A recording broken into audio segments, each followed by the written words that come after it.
नव्या शहर विकास आराखड्यावरील चर्चेला महापौरांचा नकार, भाजप संतप्त. ठाणे महापालिकेनं नव्यानं तयार केलेल्या शहर विकास आराखडा आणि DPR ची माहिती सर्वसाधारण सभेसमोर सादर करून चर्चा केल्यानंतरच अंतिम आराखडा मंजूर करण्याची भाजपची मागणी महापौर शर्मिला पिंपळकर यांनी फेटाळली. या प्रकारावर भाजपचे ज्येष्ठ नगरसेवक भरत चव्हाण यांनी तीव्र नाराजी व्यक्त केली. लोकप्रतिनिधी नसताना प्रशासकीय राजवटीत काही अधिकाऱ्यांनी वातानुकूलित कक्षात बसून आराखडा तयार केला असून ठाण्यातील नव्या पिढीच्या भविष्याबरोबर खेळ केला जात असल्याचा त्यांनी आरोप केला. राज्य सरकारकडून विकास आराखडा आणि DPR परत मागवावा अशी मागणी करणारं पत्र भाजपच्या नगरसेवकांनी 4 ऑगस्ट रोजी महापौर शर्मिला पिंपळकर यांना दिलं होतं. महापालिकेच्या नियमानुसार ठराव दाखल करण्याची विनंती करण्यात आली होती. ज्येष्ठ नगरसेवक भरत चव्हाण यांच्या या मागणीला उपमहापौर कृष्णा पाटील, गटनेते मुकेश मोकाशी यांच्यासह सर्व नगरसेवकांनी पाठिंबा दर्शवला होता. त्यानुसार आजच्या महासभेत चर्चा होण्याची अपेक्षा होती. मात्र अचानक महापौरांनी चर्चेचा प्रस्ताव फेटाळला. त्यानंतर भाजपच्या नगरसेवकांनी पत्रकार परिषद घेऊन संताप व्यक्त केला.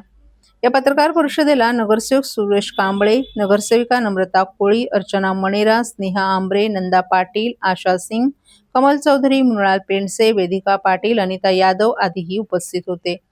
ठाणे महापालिकेच्या 2003 मध्ये मंजूर विकास आराखड्याची 14% अंमलबजावणी झाली आहे. जुन्या आराखड्याची पूर्ण अंमलबजावणी झाली नाही.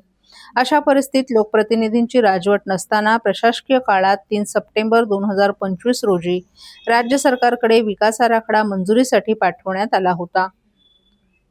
या आराखड्याला हजारो नागरिकांनी आक्षेप घेतला होता. मात्र त्यानंतरही तो राज्य सरकारकडे पाठवण्यात आला असा आरोप ज्येष्ठ नगरसेवक भरत चव्हाण यांनी केला.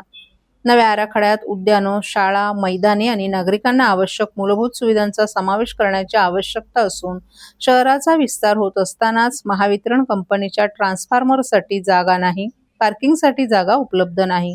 900 हेक्टर वनजमीन निवासी करण्यात आली आहे. त्यामुळे पाणी, वीज, मलनिस्सारण सुविधांवर ताण पडणार आहे. अशा परिस्थितीत नव्या आराखड्यात आरक्षण केलं आहे का असा सवाल भरत चव्हाण यांनी केला. प्रशासनानं पाठवलेल्या विकास आराखडा आणि CDP बाबत नागरिकांना माहिती नाही. त्यामुळे हा प्रश्न ठाण्याच्या भविष्यासंदर्भात आहे असं सांगत नगरसेवक भरत चव्हाण यांनी आराखडा परत मागवून चर्चा करण्याची मागणी केली. मात्र हा विषय चर्चेसाठी नसल्याचं सांगत महापौर शर्मिला पिंपळकर यांनी चर्चेचा प्रस्ताव फेटाळला.